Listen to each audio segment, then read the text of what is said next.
ஆண்டவரும் இரட்சகருமாகிய இயேசு கிறிஸ்துவின் இனிதான நாமத்தில் உங்கள் யாவரையும் இந்த அதிகாலை ஜெபத்திற்கு வரவேற்கின்றேன். நாம் யாவரும் இருக்கிற இடங்களில் ஒரு பாடலை பாடி இந்த ஜெப கூட்டத்தை நாம் ஆரம்பம் செய்யலாம். முதல் பாடலாக துதித்து பாடிடுவோம் பாத்திரமே, துங்கவன் இயேசுவின் நாமமதே, துதிகளின் மத்தியில் வாசம் செய்யும் தூயனே நேயமாய் ஸ்தோத்திரிப்போம் என்ற ஒரு பாடலை பாடி நாம் தொடங்கலாம்.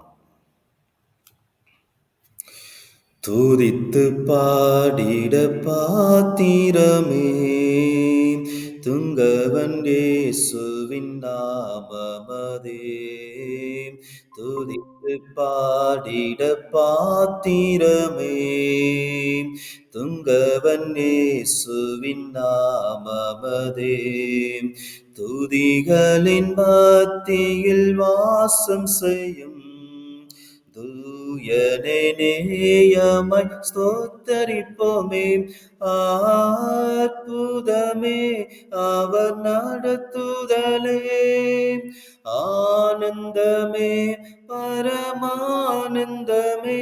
நன்றியால் உள்ளமே மிக பொங்கிடுதே, நாம் அல்லேலூயா துதி சாற்றிடுவோம், நன்றியால் உள்ளமே மிக பொங்கிடுதே, நாம் அல்லேலூயா துதி சாற்றிடுவோம்.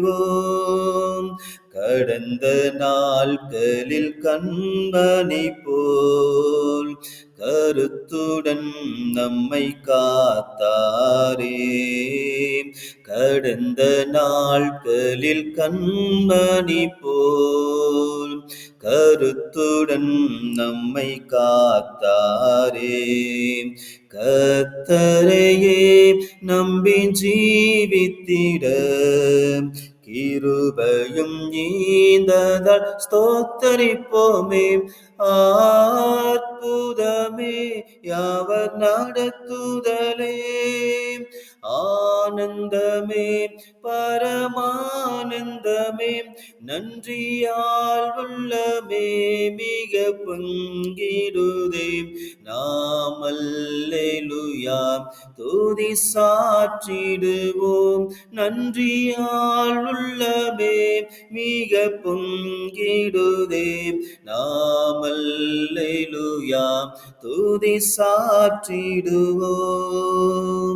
அக்கினி ஊடாய் நடந்தாலும் ஆலியில் தண்ணீரை கடந்தாலும், அக்கினி ஊடாய் நடந்தாலும் ஆலியில் தண்ணீரை ஆளும், சோதனையோ மிக பெருகினாலும் ஜெயம் நமக்கீந்ததால் ஸ்தோத்தரிப்போமே, அற்புதமே அவர் நடத்துதலே, ஆனந்தமே பரமானந்தமே,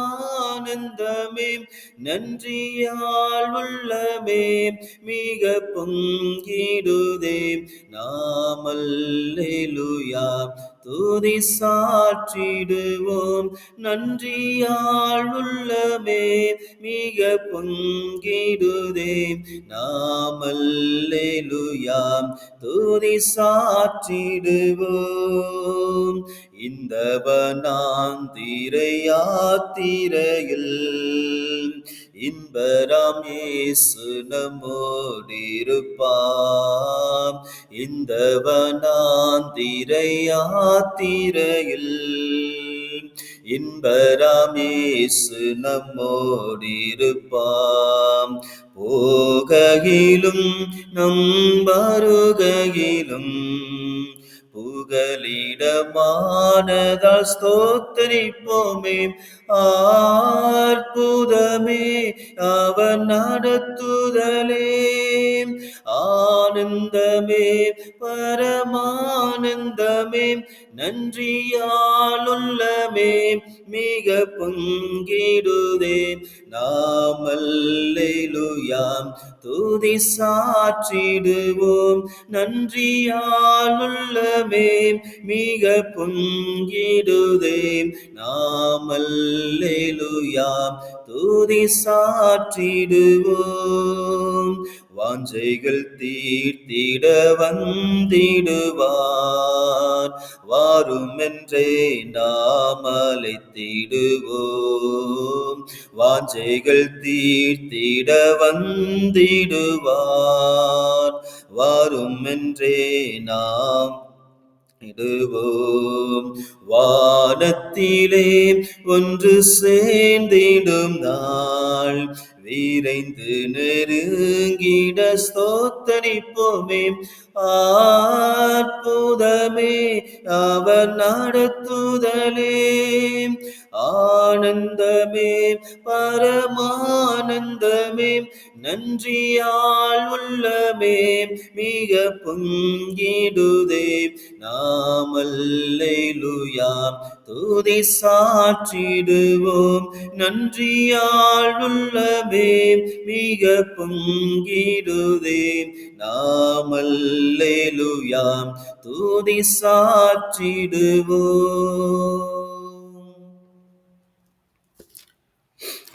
சங்கீதம் நாம் வாசிக்கலாம். சங்கீதம் உங்களுடைய கருத்தில் வேத புத்தகம் இருக்குன்னு சொன்னால் சங்கீதம் 4வது சங்கீதத்தை நான் உங்களுக்காக வாசிக்கின்றேன். நீங்கள் இருக்கிற இடங்களில் உங்களுடைய வேத புத்தகத்தை சங்கீதம் 4வது சங்கீதத்துக்கு நேராக திருப்பி கொண்டு நீங்களும் என்னை பின்தொடர்ந்து கவனிக்கலாம். சங்கீதம் 4வது சங்கீதம். என் நீதியின் தேவனே, நான் கூப்பிடுகையில் எனக்கு செவி கொடும். நெருக்கத்தில் இருந்த எனக்கு விசாலம் உண்டாக்கினீர். எனக்கு இறங்கி என் விண்ணப்பத்தை கேட்டருளும். மனுபுத்திரரே, எதுவரைக்கும் என் மகிமையை அவமானப்படுத்தி வீணானதை விரும்பி பொய்யை நாடுவீர்கள்? பக்தியுள்ளவனை கர்த்தர் தமக்காக தெரிந்து கொண்டார் என்று அறியுங்கள். நான் கர்த்தரை நோக்கி கூப்பிடுகையில் அவர் கேட்பார். நீங்கள் கோபம் கொண்டாலும் பாவம் செய்யாதிருங்கள். உங்கள் படுக்கையிலே உங்கள் இருதயத்தில் பேசிக்கொண்டு அமர்ந்திருங்கள். நீதியின் பலிகளை செலுத்தி கர்த்தர் மேல் நம்பிக்கையாயிருங்கள். எங்களுக்கு நன்மை காண்பிப்பவன் யார் என்று சொல்கிறவர்கள் அநேகர். கர்த்தாவே, உம்முடைய முகத்தின் ஒளியை எங்கள் மேல் பிரகாசிக்க பண்ணும். அவர்களுக்கு தானியமும் திராட்சரசமும் பெருகிருந்த இருக்கிற காலத்தின் சந்தோஷத்தை பார்க்கிலும் அதிக சந்தோஷத்தை என் இருதயத்தில் தந்தீர். சமாதானத்தோடே படுத்துக்கொண்டு நித்திரை செய்வேன். கர்த்தாவே, நீர் ஒருவரே என்னை சுகமாய் தங்க பண்ணுகிறீர். கிறிஸ்துக்குள் பிரியமானவர்களே, இந்த 4வது சங்கீதத்தில் கடைசி வசனத்தில் நாம் வாசிக்கிறோம். சமாதானத்தோடே படுத்துக்கொண்டேன், நித்திரை செய்வேன். கர்த்தாவே, நீர் ஒருவரே என்னை சுகமாய் தங்க பண்ணுகிறீர். கர்த்தர் நம்மை இம்மட்டுமாக பாதுகாத்து நம்மளை ஆஸ்வதித்து இந்த புதிய மாதத்தை காணும்படியாக கர்த்தர் நமக்கு கிருபை செய்திருக்கின்றார். ஆகையினால் கடந்த நாட்கள் முழுவதும் கர்த்தர் நமக்கு துணையாக இருந்து பல்வேறு விதமான ஆஸ்வாதங்களையும் பல்வேறு விதமான ஜெபங்களுக்கு கர்த்தர் நமக்கு பதில் கொடுத்து நம்மையும் நம்முடைய குடும்பத்தையும் நம்மை திருச்சபை விசுவாசிகள் அனைவரையும் கர்த்தர் ஆஸ்வதித்து நம்மை இந்த புதிய மாதத்தில் ஒன்று கூடும்படியாக அவருடைய ஆஸ்வாதங்களை நினைவு கூறும்படியாக கர்த்தர் நம்முடைய வாழ்க்கையில் செய்த நன்மைகளை நினைவு கூறும்படியாக நமக்கு தயவு பாராட்டியிருக்கின்றார். ஆகையினால் இந்த இடத்துல இருக்கிற இடங்களில் நம்ம ஒன்று கூடி கர்த்தருடைய நாமத்துக்கு நம்ம ஸ்தோத்திரம் செலுத்துவோம். ஆண்டவரே, எங்களுக்கு இந்த புதிய மாதத்தை கர்த்தர் தந்திருக்கின்றீர். இந்த புதிய மாதத்திலும் நாங்கள் உம்முடைய நன்மையை ருசிக்கும்படியாக உம்முடைய நாம மகிமைக்காக இன்னும் நாங்கள் வாழும்படியாக இன்னும் நாங்கள் கீழ்ப்படியும்படியாக பரிசுத்தமாய் வாழும்படியாக நம்ம கர்த்தர் சமூகத்தில் நம்ம கேட்போம். கர்த்தர் நிச்சயமாக நமக்கு நன்மையை வழங்குவதற்கு அவர் போதுமானவராக இருக்கின்றார். அது மாத்திரமல்ல, கடந்த நாட்களில் கர்த்தர் நம் ஒவ்வொருடைய வாழ்க்கையில செய்த நன்மைகளை நினைத்து அவருடைய நாமத்திற்கு நம்ம ஸ்தோத்திரம் செலுத்துவோம். நம்முடைய வாழ்க்கையில சுகத்தை தந்திருக்கின்றார், நம்மை தாங்கி நடத்தி வந்திருக்கின்றார். நம்முடைய வாழ்க்கையில சமாதானத்தை கொடுத்திருக்கின்றார். அது மாத்திரமல்ல, பாதுகாப்பை கர்த்தர் தந்திருக்கின்றார். ஆகையினால வேதம் சொல்லுகிற வண்ணமாக நாம் நிற்பதும் நிர்மூலமாகாதிருப்பதும் கர்த்தருடைய சுத்த கிருபையாய் இருக்கின்றது. அந்த கிருபையினாலே கர்த்தர் இம்மட்டுமாக நம்மை தாங்கி நடத்தி வந்திருக்கின்றார். அவைகளை நினைத்தவர்களாக நாம் இருக்கிற இடங்களில கண்களை மூடி நீங்களும் ஸ்தோத்திரம் செலுத்துங்கள். கர்த்தர் உங்களுடைய ஸ்தோத்திர பலி நிமித்தமாக அவர் மகிமைப்படுவராக. நம்ம எல்லோரும் ஒன்று சேர்ந்து கண்களை மூடி நம்ம ஸ்தோத்திரம் பண்ணுவோம். ஸ்தோத்திரம் பண்ணின பிற்பாடு சுருக்கமான ஒரு செய்தியை நாம் கேட்கலாம். எங்களை நேசிக்கிறதான அன்பின் பரலோக பிதாவே, இந்த அற்புதமான நாளுக்காக உமக்கு நாங்கள் ஸ்தோத்திரம் செலுத்துகிற ஆண்டவரே. தகப்பனே, கடந்த நாட்கள் முழுவதும் எங்களை நீர் கண்மணி போல காப்பாற்றி எங்களுக்கு ஜீவன், சுகம், ஆயுசு நாட்கள் இவைகள் எல்லாவற்றையும் கர்த்தாவே நீர் கூட்டி வழங்கி இந்த புதிய மாதத்தை கர்த்தாவே நாங்கள் காணும்படியாக கர்த்தர் எங்கள் ஒவ்வொருவருக்கும் நீர் தயவு பாராட்டியிருக்கிறீர். உமக்கு நாங்கள் ஸ்தோத்திரம் செலுத்துகிற ஆண்டவரே.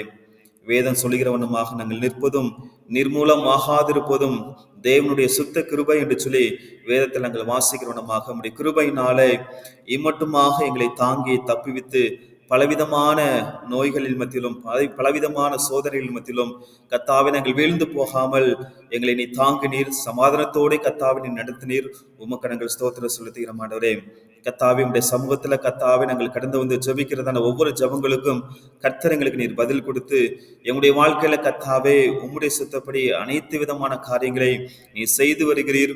உமக்கு நாங்கள் ஸ்தோத்திரம் செலுத்துகிற ஆண்டவரே. நீர் எங்களுடைய வாழ்க்கையில ஜீவனாக, நீர் எங்களுடைய வாழ்க்கையில பலனாக, அடைக்கலமாக, கோட்டையாக, அரணாக இருந்து எல்லா விதமான கர்த்தாவே இடர்பாடுகளுக்கும் எங்களை நீங்களாக்கி நீ ரட்சித்து வருகிறீர். உமக்கு நாங்கள் ஸ்தோத்திரம் செலுத்துகிற ஆண்டவரே. கர்த்தாவே, இந்த புதிய மாதத்திலும் உம்முடைய பிரசன்னத்தை நாங்கள் உணரும்படியாக, உம்முடைய சமூகத்துல ஒன்று கூடும்படியாக, உம்முடைய மகிமையை கர்த்தாவே நாங்கள் உம்முடைய வேத வசனத்தின் நிமித்தமாக பார்க்கும்படியாக கர்த்தர் எங்களுக்கு நீர் உதவி பாராட்டி இருக்கிறீர். உமக்கு நாங்கள் ஸ்தோத்திரம் செலுத்துகிற ஆண்டவரே. ஆண்டவரே, கடந்த மாதங்களில் எங்களுடைய ஊழியத்தை நீர் பாதுகாத்தீர், நீர் ஆசீர்வதித்தீர். கர்த்தாவே, சபைக்கு வரக்கூடிய ஒவ்வொரு மக்களுடைய வாழ்க்கையில கர்த்தர் நீர் நல்லவராக, போதுமானவராக இருந்து எல்லா விதமான காரியங்களிலும் கர்த்தாவே நீர் உடன் இருந்து துணையாக இருந்து காரியங்களை நீர் வாய்க்க பண்ணினீர்.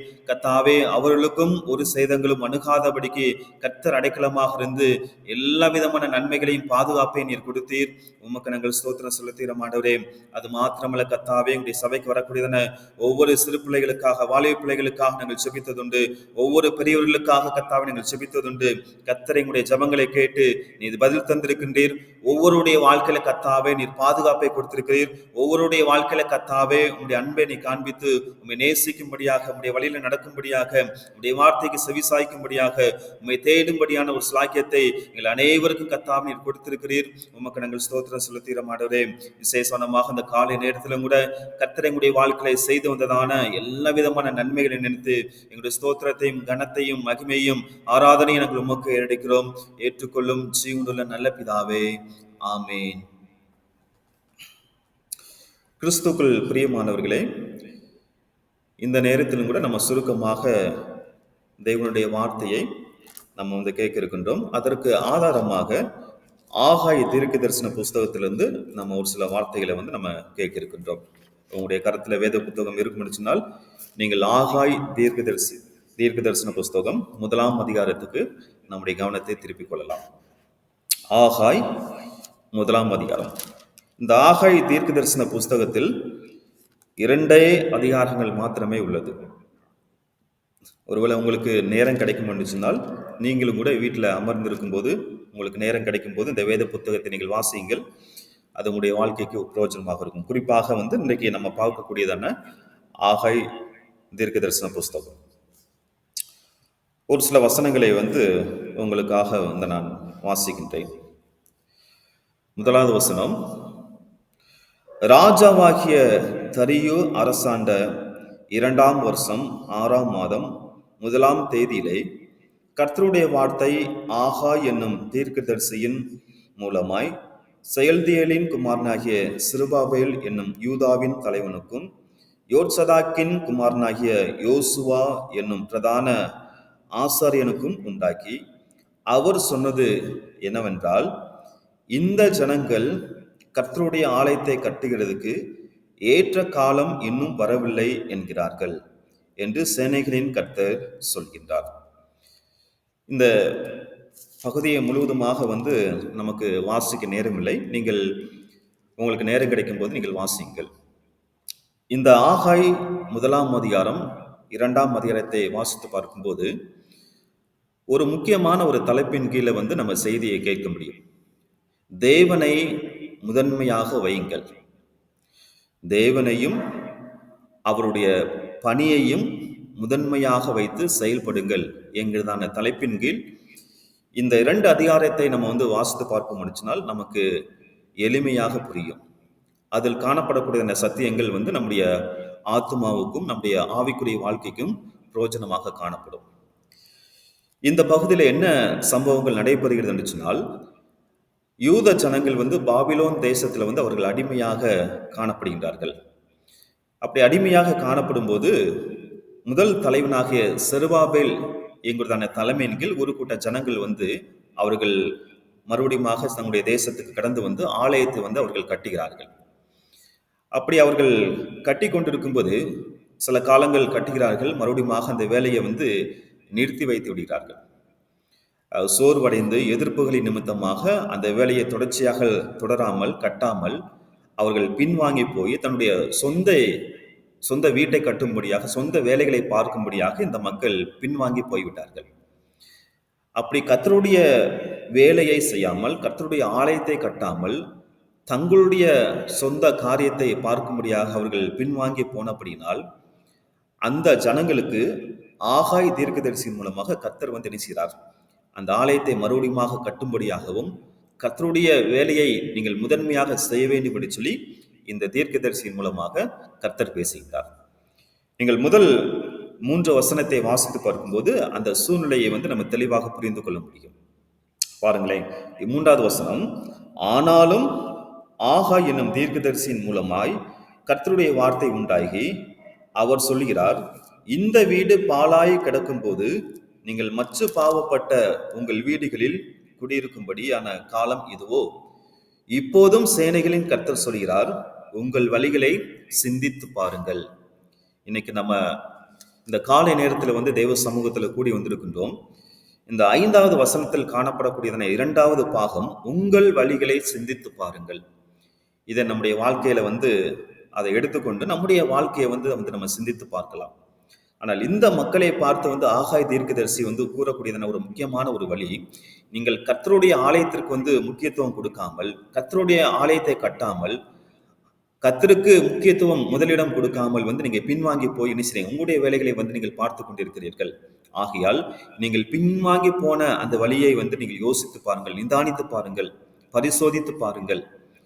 நீங்கள் எடுத்திருக்கக்கூடியதான அந்த முடிவு, நீங்கள் பின்வாங்கி போயிருக்கிறதான அந்த காரியம் வந்து தேவனுடைய பார்வையில வந்து சரியான ஒரு காரியம் அல்ல. ஆகையினால் நீங்கள் உங்களுடைய வழிகளை சிந்தித்து பாருங்கள் என்று சொல்லி அவர் மறுபடியும் வந்து 7வது வசனத்திலையும் கூட என்ன செய்றார், அவர் வந்து ரிப்பீட் பண்ணிட்டார். 7வது வசனத்தை பாருங்க, உங்கள் வழிகளை சிந்தித்து பாருங்கள் என்று சேனைகளின் கர்த்தர் சொல்கிறார்.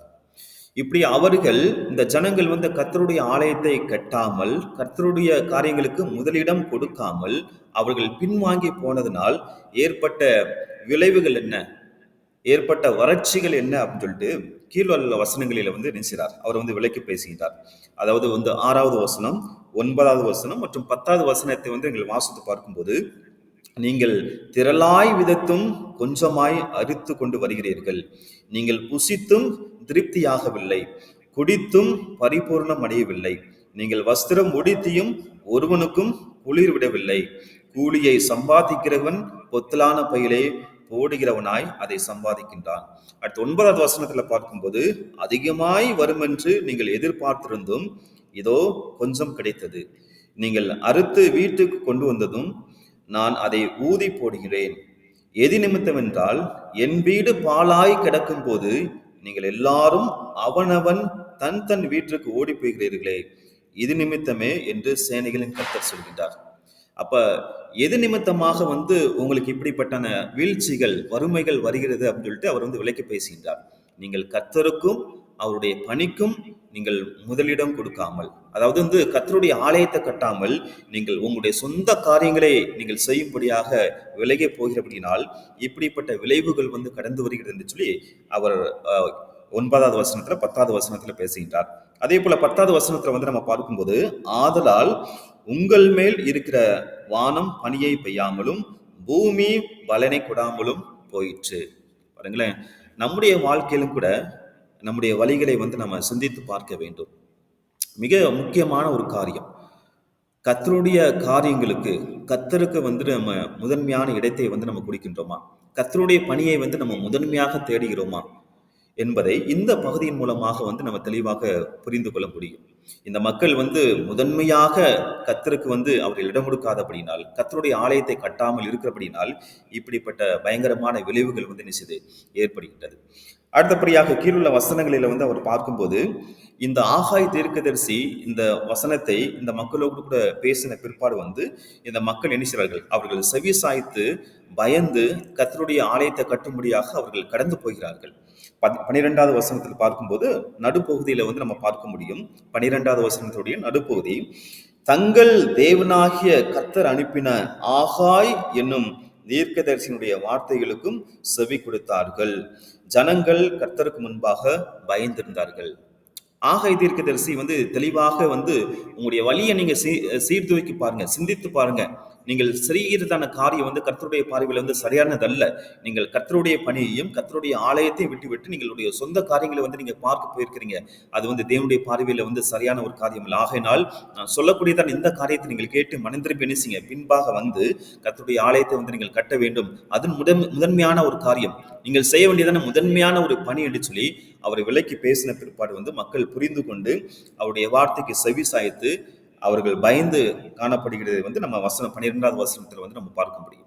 அவர்கள் கீழ்ப்படிந்த பிற்பாடு வந்து 13வது வசனத்துல வந்து நம்ம வாசிக்கின்றோம், நான் உங்களோடு கூட இருக்கிறேன் என்று கர்த்தர் சொல்கின்றார். இந்த மக்கள் மனம் திரும்பினார்கள், தங்களுடைய வழியை சீர்தூக்கி பார்த்தார்கள்.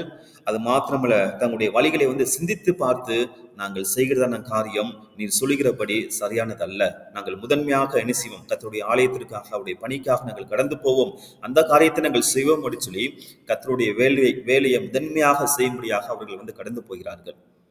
பிரியமானவர்களே, இந்த பூமியில வாழக்கூடியதான உங்களுக்கும் எனக்கும் நாம் எப்பொழுதுமே செய்யக்கூடியதான ஒரு முதன்மையான ஒரு காரியம் வந்து கர்த்தரையும் அவருடைய பணியையும் வந்து நிச்சயம் முதன்மையாக வந்து நம்ம வந்து தேட வேண்டும். அப்படி அந்த மக்கள் வந்து மனம் திரும்பி சிந்தித்து சீர்தூக்கி பார்த்த பிற்பாடு வந்து என்ன செய்றார்கள்? கர்த்தர் சொல்லுகின்றார், நான் உங்களோடு கூட இருக்கின்றேன். இல்லையா? அவர்கள் மனம் திரும்பினார்கள், பயந்தார்கள். ஆகாய் தீர்க்கதரிசியினுடைய வார்த்தைக்கு வந்து அவர்கள் செவி கொடுத்தார்கள். அதுக்கு பிற்பாடு வந்து பார்க்கும்போது, நான் உங்களோடு கூட இருக்கிறேன் என்று சொல்லி கர்த்தர் சொல்கின்றார். அடுத்து 14வது வசனத்துல வந்து பார்க்கும்போது, அவர்கள் வந்து கடைசி பாகத்துல பாருங்க, அவர்கள் வந்து தங்கள் தேவனாகிய சேனைகளுடைய கர்த்தரின் ஆலயத்திலே வேலை செய்தார்கள் என்று சொல்லி பாருங்க. ஒரு பெரிய மாற்றம் உருவாகின்றது. ஆகாய் தீர்க்கதரிசி வந்து சொல்லக்கூடியதான அந்த வேத வார்த்தைகளை அவர்கள் கேட்டு பயந்து அவர்கள் கீழ்ப்படுகிறார்கள். கீழ்ப்படிந்த பிற்பாடு வந்து பார்க்கும்போது அவர்கள் வந்து தங்கள் தேவனாகிய சேனைகளுடைய கர்த்தரின் ஆலயத்தை காலத்திலே வேலை செய்தார்கள். அந்த பணியை கட்டும்படியாக நினைச்சார்கள். அவர்கள் கடந்து போகிறார்கள், கீழ்ப்படிந்தார்கள்.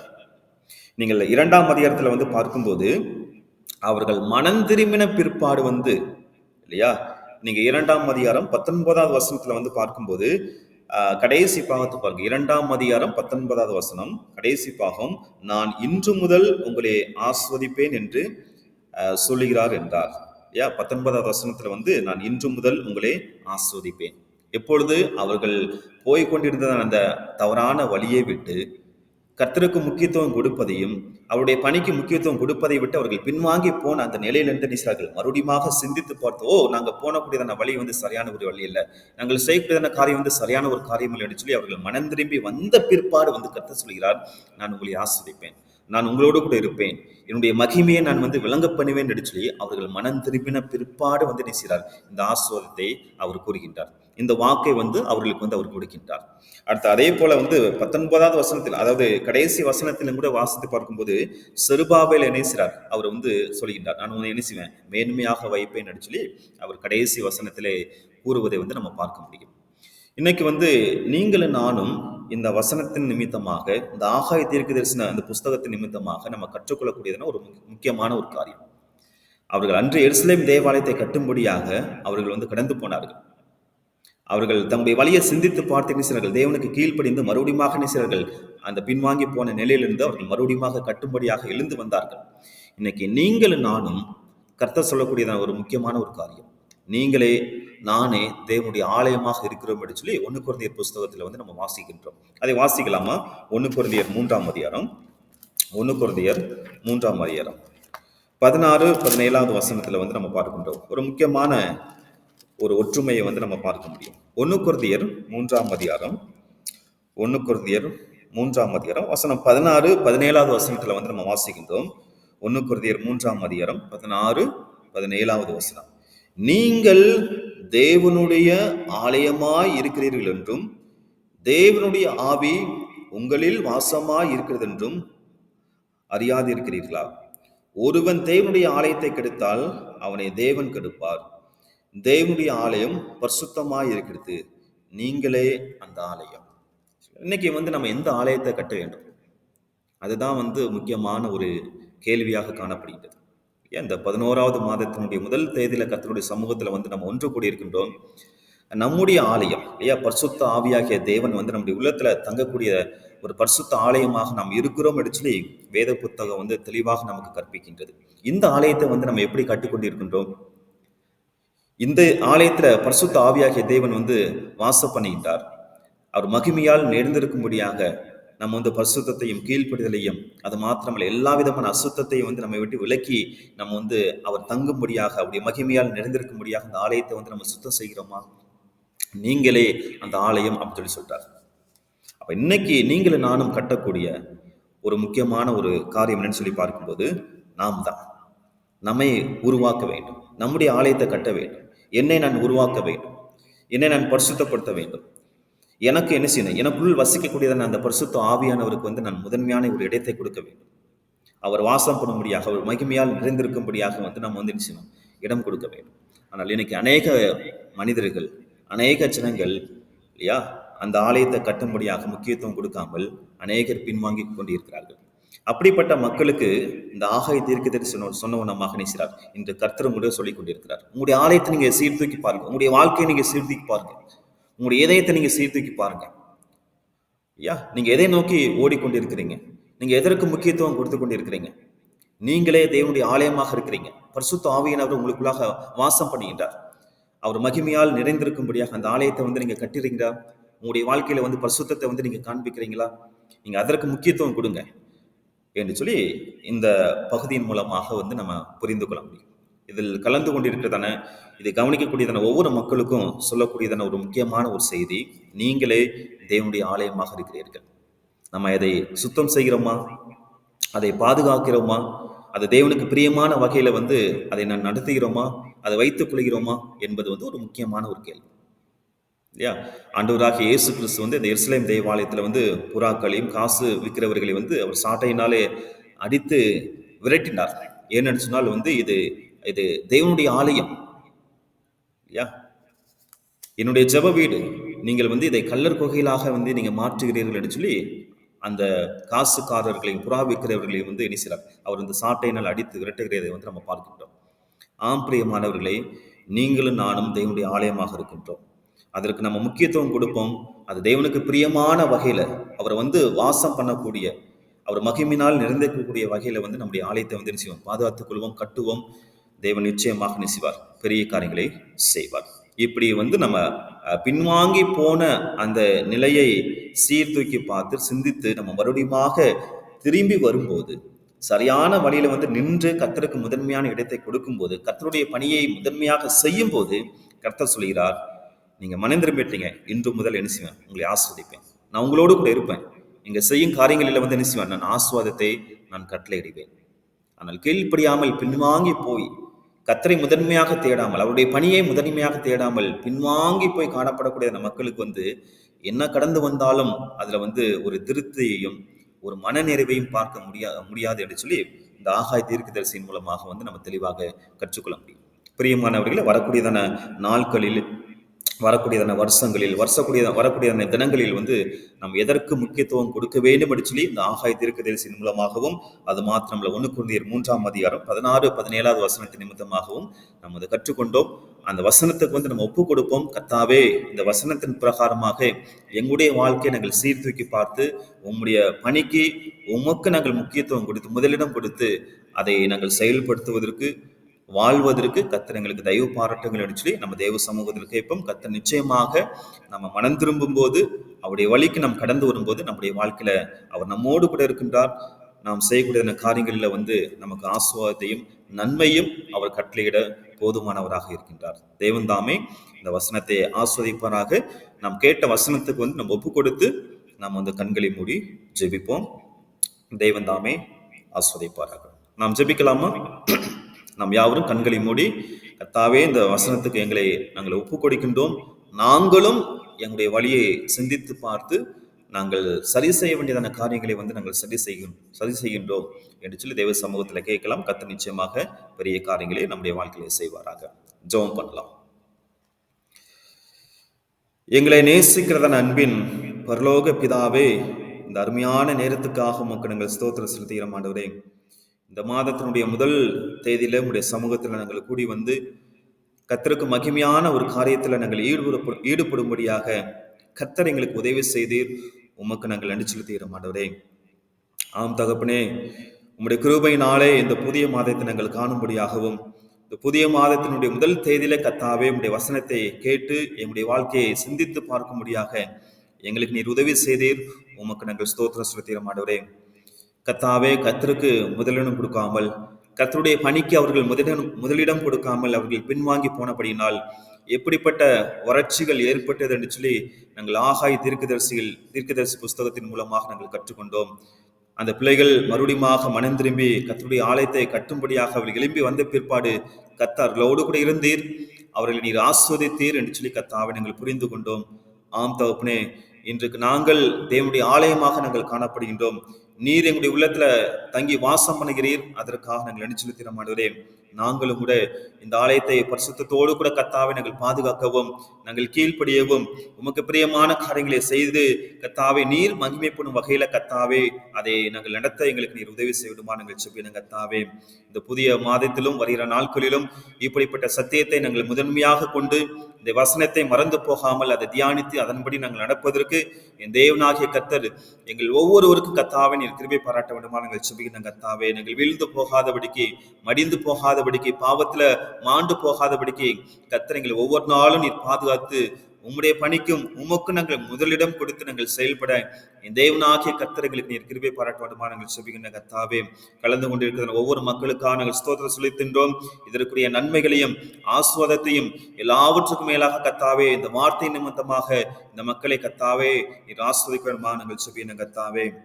அது மாத்திரமல்ல, என்னுடைய சபைக்கு வரக்கூடிய ஒவ்வொரு மக்களுக்காக, என்னுடைய ஊழியங்களுக்காக, எனக்கு சபையின் மூலமாக செய்யக்கூடிய ஒவ்வொரு காரியங்களையும் என் தேவனாகிய கர்த்தர் முன்னின்று நீர் ஆஸ்வதிக்க வேண்டுமா நாங்கள் செபிக்கிற கர்த்தாவே. ஒவ்வொரு காரியத்தை நாங்கள் செவியாக செய்து உம்முடைய சித்தத்தை நாங்கள் நிறைவேற்றவும், உமக்கு மகிமையான காரியத்தில் நாங்கள் ஈடுபடவும் கர்த்தாவே எங்களை ஒவ்வொருவரையும் நீர் பயன்படுத்த வேண்டுமா நாங்கள் செபிக்கிற கர்த்தாவே.